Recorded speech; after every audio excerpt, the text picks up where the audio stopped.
D'abord, merci aux 4 orateurs parce qu'ils ont fait vraiment 4 conférences exceptionnelles et très didactiques. On a vu 4 mondes différents mais complémentaires. Donc on a vu la dynamique de la Voie lactée, de notre galaxie dans sa globalité. On vient de voir la dynamique de notre galaxie vraiment près du centre. Les résultats sont vraiment bluffants et montrent toute la puissance de la théorie générale de la relativité. En mécanique céleste, quand on parle de relativité, on pense à la précession du périhélie de Mercure.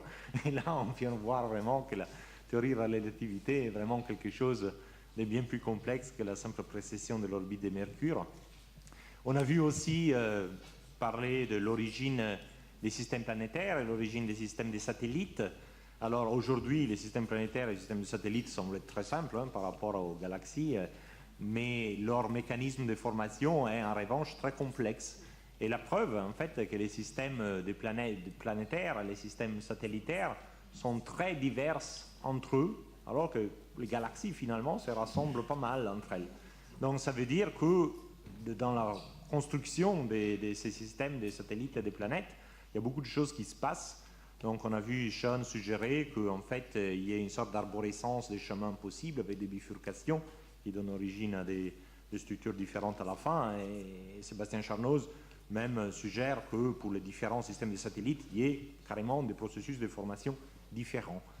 Donc il y a certainement matière de réflexion de comment la simple gravité puisse donner origine à autant de variétés des comportements, des chemins évolutifs et de solutions finales.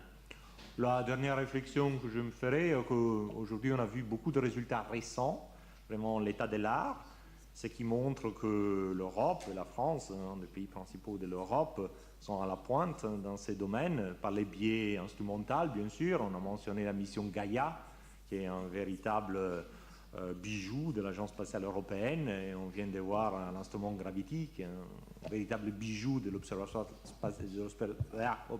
européen austral, mais aussi par les biais du calcul et de la pensée d'éminents théoriciens.